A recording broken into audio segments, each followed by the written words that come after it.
It is currently 8:08 p.m. on Friday, February 26th, 2021, and you are listening to episode 8 of the Pass Pro podcast.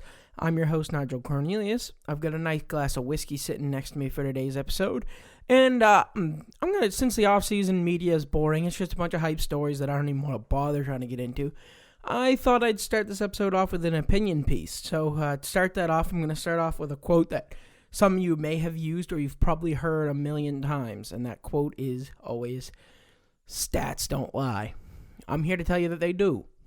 Stats without context lie all the time. And that's why analytics are way overvalued in the NFL. The NFL specifically, in sports in general, because in all sports, you can find statistics to support any narrative you want. If you want to, you can go out and find statistics that prove you that Teddy Bridgewater is a top 10 quarterback in the NFL. If you use rushing statistics, clean pocket accuracy percentage, things like that. Teddy Bridgewater is a top 10 quarterback. If you ignore certain stats, this cherry picking's a thing. And that's the big problem with the modern NFL people who love analytics, because they don't tell you the story. They can tell you the story you want to hear if you use the right analytics.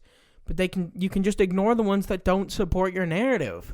For example, if you want to argue, if you wanted to make the argument that someone like Mike Evans was the best wide receiver in the NFL because, he just had his 7th 1,000-yard season in a row and all that. But then when you look at the statistics and realize that he's never been the best in a single season and his catch percentage is in the 50s, you realize that might not be wrong. When you add context to statistics, you get a different view. And that's what you need to do in the NFL. But the difference between like a sport like baseball, statistics can damn near tell you the whole story. That's why analytics have made the manager in baseball sadly a less valued position. And managers now rely so heavily on analytics. But in the NFL, they don't do that as much. Because there's an aspect to NFL of unpredictability that analytics can't get right. Because one player, you can't just look at one player to tell a story in an NFL field. You have to look at all 11 of them. You can say a wide receiver's bad because his yards aren't a lot or he doesn't score a lot of touchdowns. But, without context won't tell you, his quarterback's shitty.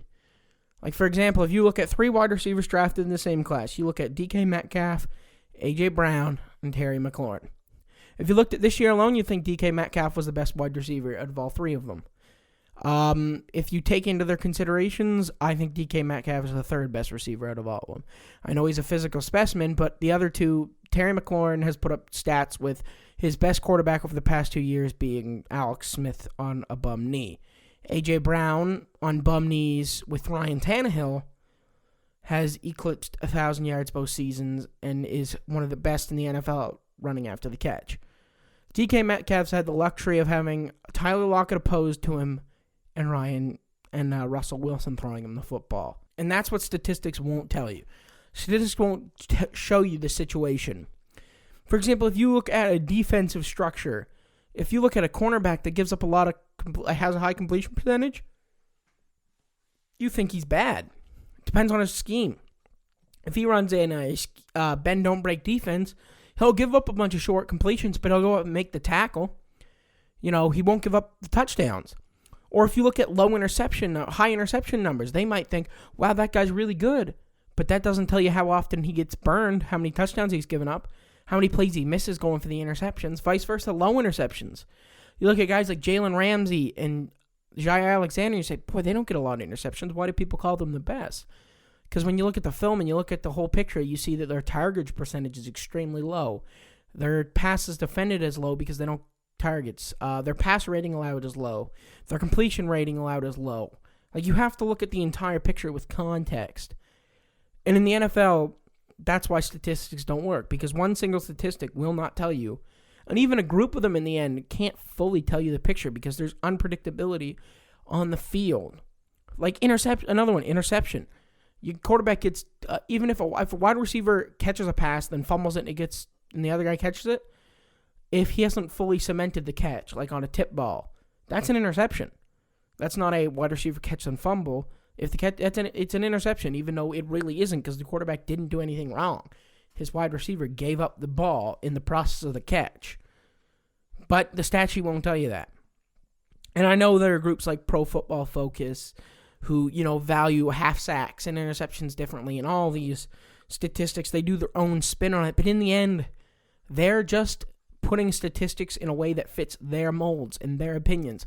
That's why people who take Pro Football Focus grades as the gospel are idiots, because those are grades without context.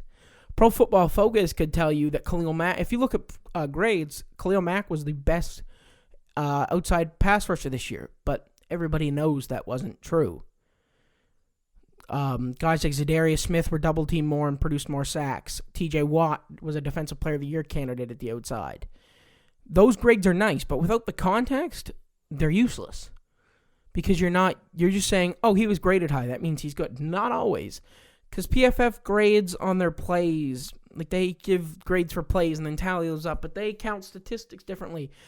Catches allowed is one where they'll give catches allowed to the closest available target, even if it's, for example, Tyrann Mathieu had a huge disparity in catches between what everybody else said PFF, because there were multiple plays where the running back caught it in the backfield and PFF said Tyrann Mathieu allowed a catch. That's why they do their grades, because they count statistics differently. But without that context of knowing that, you just think he allows a lot of catches. He's not very good. And that's why you cannot overvalue. That's why statistics are overvalued, because especially the new era of fantasy football, gurus treat them like gospel. Because the good players in fantasy football are the ones that get you points. That's why if you looked at his 3-game stretch this year for fantasy football, you'd expect Jalen Hurts is going to be the next hot shit in Philadelphia. Personally, I don't think he'll work. He had a completion percentage in the mid-50s. Had 11 turnovers in 3.5 games. That's interceptions and fumbles. Let alone he had a couple fumbles that he didn't lose. Outside of play action, was not a strong passer. He could run, but you got to be able to throw the ball. You can't just, Lamar Jackson's a top 5, not quite top, but won an MVP and is a top elite quarterback, because as much as people shit on him, he can pass. His weapons aren't great, and his pocket presence is, mediocre. His ability to throw from the pocket and make reads. But when he has an arm, that is useful. He just doesn't have people who can catch. Jalen Hurts, though he didn't have amazing weapons, he didn't play great. But if you look at fantasy football statistics, he was a top quarterback each of the weeks he played because he ran. And rushing yards get you a lot of fantasy points. And that's another, wide receivers, people judge them completely. They go yards, touchdowns. That's all we need to judge.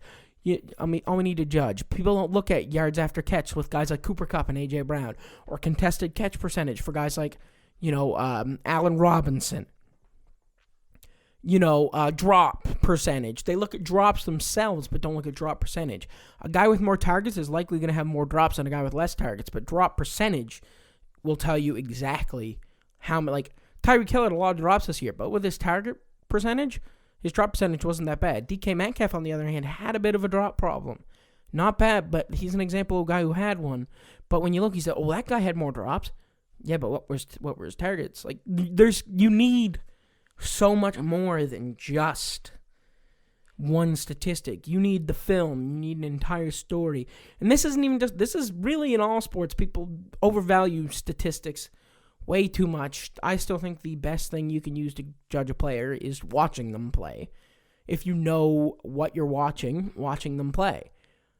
You can't just use statistics on their own, because they can 100% lie. As much as people try to say stats don't lie, without proper context, they'll lie to you 10 out of 10 times. Because it's like when people compare players and they cherry pick their best stats. You have to compare all their statistics and then make a decision, as well as watch the film. People do it all the time with quarterbacks without regarding situations of wide receivers they can throw to, tight ends, their offensive line situation, their catchable throws. How were their throws?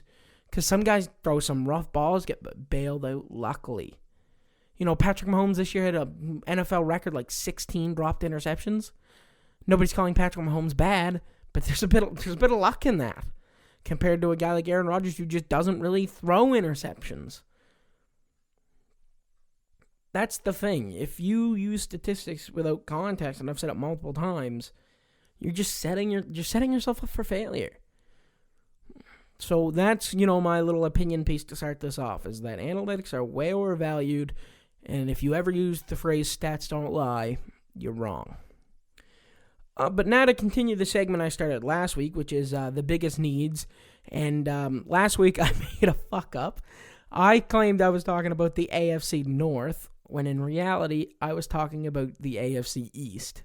So in this episode, I thought I'd actually look at the AFC North, which is the division that consists of Bengals, Ravens, Browns, and Steelers.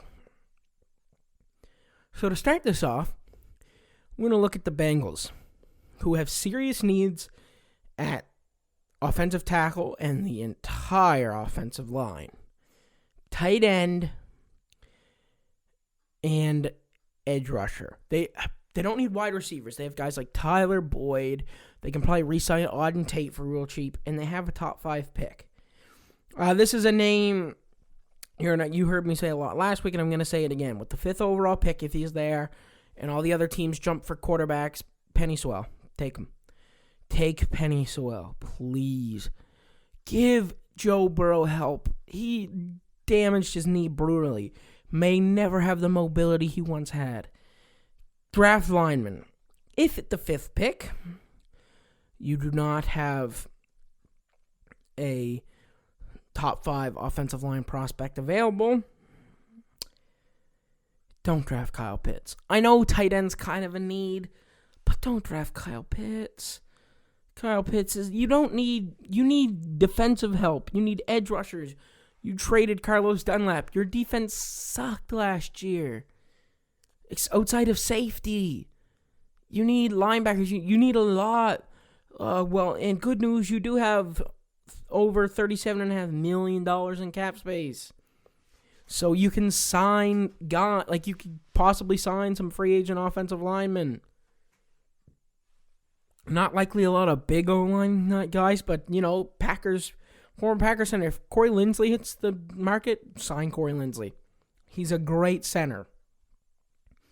Big interior line help. You can sign, maybe make a put. J.J. Watt's not going to fucking Bengals. What am I talking about? J.J. Watt wants to win a ring. You're not doing that in Bengals. But for once in your goddamn life, you cheap fucking owners, spend money. You have a quarterback. Please surround him. Do not hang him out to dry like you did last season, and he still performed pretty well until he got hurt because your franchise sucks and you don't know how to protect a player. So for one, stop being cheap. Maybe invest in an indoor practice facility. That'd be pretty fucking wild. Get some help. Hopefully with that top 5 pick, Penny Sewell's around. I think he might be. If the Jets pull the trigger on Zach Wilson, I think he'll be there because I can see. I think Jamar Chase is going to go at 3 to the Dolphins. Even though they need O-line help, they desperately need offensive wide receiver help. I think you can grab Sewell at 5. If not, risk trading up. The Falcons are probably going to go quarterback to sit behind Matt Ryan and a guy like Fields or Wilson, whoever doesn't get picked by the Jets. If you need to make some noise to get up in front of... make some noise to get up to 4. Actually, at that point, if he makes it out there, he's not going to Atlanta. What the fuck am I talking about? You're not trading up to... Maybe you're trading up to 2 with the Jets? Maybe? Probably not. The Jets, I don't think, are going to move. I think they're going to grab a piece. But even then, you can grab guys like Gregory Rousseau, who I think is going to drop further in the draft than he ever should. But if you're looking for defensive pass rushers, you can grab a guy like Kwity Paye. So many guys. So many guys at 5 that you can make a move for. Next team on the list is the team in this division that I think has the most young promise. Cleveland Browns, who just came off their first playoff win in a while. Kevin Stefanski, Coach of the Year. But let's cut it. You don't need anything on the offensive side of the ball. You have arguably the best O-line in football. Just pay Wyatt Teller. Keep him around. Tight ends are fine with Njoku and Hooper. Your wide receivers are fine with Odell Beckham Jr. and Jarvis Landry. Your running back room is fine with Nick Chubb and Kareem Hunt. Your quarterback situation is fine with Baker Mayfield. Start addressing the defensive side of the ball. You have desperate needs at cornerback, safety, and linebacker and pass rusher. Only pass rusher, it depends. Well, unless you maybe bring back Olivier Vernon. But linebacker, safety, and corner, especially corner. You have Denzel Ward, amazing talent. Get a corner too. If there's a guy around in the draft, because you pick late 20-ish, you'd pick the earliest, I think, out of the not conference teams, the semi teams. Anyways, there could be a guy like corner J.C. Horn. Throw some money at a corner if you can. No, he just got burned in Green Bay, but people overrate Kevin King. People kind of make him seem worse than he was. You know, there's going to be other corners. Desmond King's going to be on the mark. A.J. Boye, Patrick Peterson. You need a corner too. And then a safety. You have Grant Delpit coming back, who was a prospect I liked last year, who sadly got injured, but you still need help at safety. Maybe make a move in free agency for a safety. You have just over $20 million in cap. Don't go for Earl Thomas. That guy's a fucking knob. There's a reason even Jerry Jones didn't sign him. That's saying something. Jerry Jones signed Alden Smith after he was beating women and living in a car. But makes him, and even then you're looking at possibly getting J.J. Watt. That'd be big because Myles Garrett's arguably is a top pass rusher in this league, but you need something else there. And then off the ball linebackers. Possibly you can get guys like Micah Parsons won't fall, but Dylan Moses, Savion Collins, some guys, maybe even if some off the ball linebackers hit the market. I'm telling you, if Levante David hits the market, he's 31, but he plays like he's in his mid-20s. He would be a huge leader on that defense if you can get Levante David or another linebacker, or if you can grab one in the draft. Cleveland's finally in a good place. I think they take a huge step next year with Stefanski in year 2, Baker in year 2, Odell Beckham Jr. back. You just need to ensure that defense can actually stop people from throwing the football because it's really not good at that. Really not good at that. Then, moving on to the Ravens. Your needs are wide receiver, edge rusher, inside O-line, and safety. Your tackle situation's fine. I know bitch boys demanding a trade your other tackle there because he played left while Ronnie Staley was out, but you have two of the better tackles in the league. You have your interior O-line needs fixing. Marshall Yonda was a big loss. Your center made Lamar's life hell in that playoff game. But your biggest need is wide receiver. Your best wide receiver cannot be Marquise Hollywood Brown because that dude is just fast. That's all he's got. You need a wide receiver, and you have $18 million, just over $18 million in cap. Go get him. Go buy a Kenny Golladay. Go buy a Chris Godwin. Go buy an Allen Robinson. Go get a guy for Lamar to throw to because you have Mark Andrews. That's fine. Marquise is a great deep threat, but you can't rely on him to be a number one, nor can you rely on a guy like Willie Snead. Any of that noise. No. Go get a big-name wide receiver because I don't know if they're going to be around. With your draft pick, you need to, I think, get an edge rusher because I don't think you're going to get Matthew Judon back. I think Matthew Judon's gone.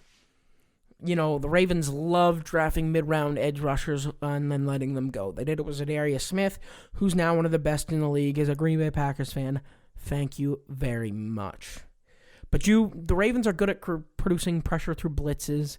You know, you have Pernell McPhee, those guys who really wouldn't do a whole lot in another team, but they fit well in the Ravens scheme. But you get a wide receiver, that should be your biggest need. Then edge and interior O-line. And safeties, your corners are really good, but your safeties are old. And you will need to replace them, but you can take some later round shots, like, you know, some day 2 picks maybe on some safeties.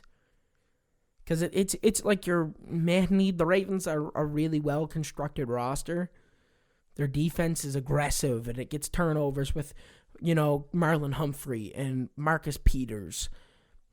And Patrick Queen, I think, will develop fine. Wasn't what everybody thought he was going to be this year.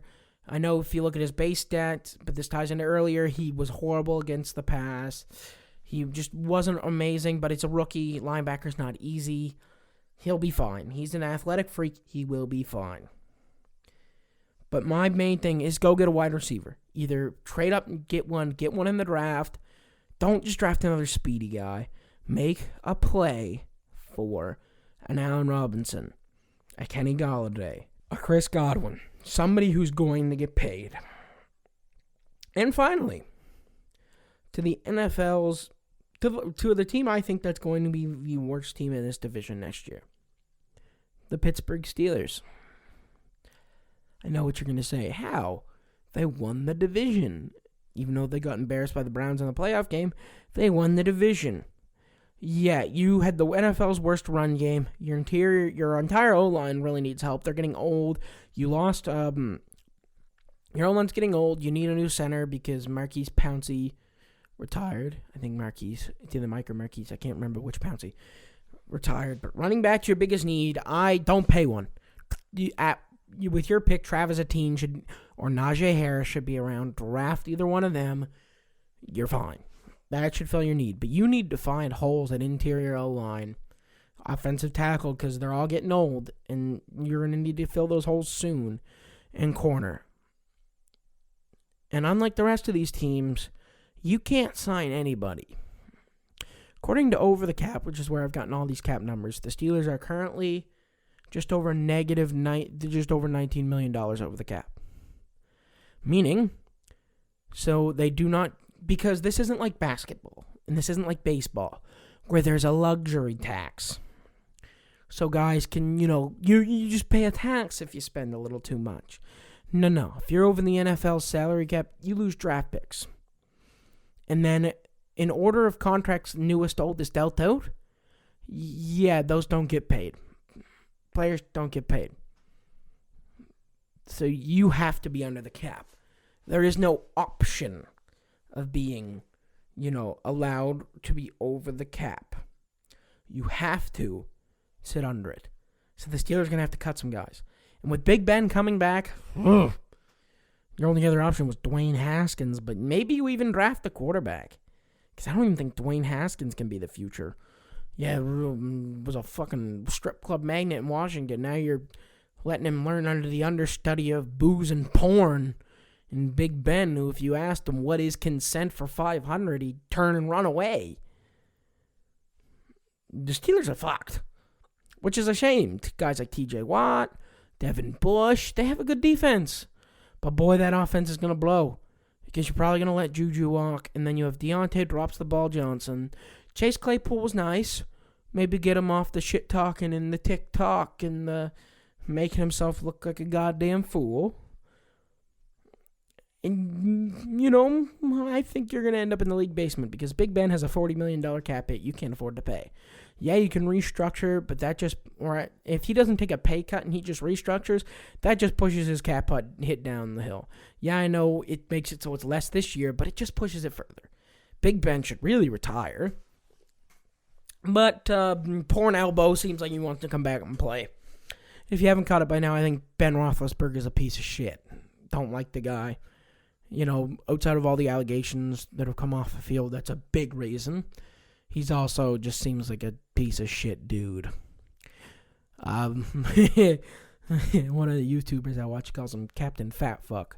And I think that's a funny name. That's a name I enjoy. Captain Fat Fuck. Or Ben Roethlisberger. Big Ben, piece of shit. Wherever we want to go with this, the Steelers are fucked. They got to clear $19 million. That's one of the league's worst. Like, the Packers are over the cap, but they're not that over the... It's not like the Saints. Saints are a new breed of over the cap. There's a reason Drew Brees took his salary down to league minimum, and he's waiting till June 1st to retire because that will save them more money. But they still... The Texans are cutting people. The Texans are just in a shithole. Deshaun Watson wants out still. Jack Esterby. This is why you don't let pastors run your fucking franchise. Or Bill O'Brien. That didn't help either. But don't let pastors run your franchise. That's a bad idea. As we've seen. Really not a good time. So basically, Bengals give Joe Burrow an O-line so he doesn't die. Ravens. Give Lamar someone who he can actually throw the ball to and draft some more edge rushers for later down the road. Browns. Defense. Get people who can cover and get people who can shove the run from the linebacker position. Steelers. Take a running back with your pick and then find a way to fill out the rest of that roster without spending any money. Have fun. And that's everything for this week. Remember to check out the social media at PassProPod on Facebook, Instagram, and Twitter. If you're listening on YouTube, please like and subscribe. And if you're listening on a podcast platform, please rate the podcast and subscribe, as both will help a lot. Thank you for listening.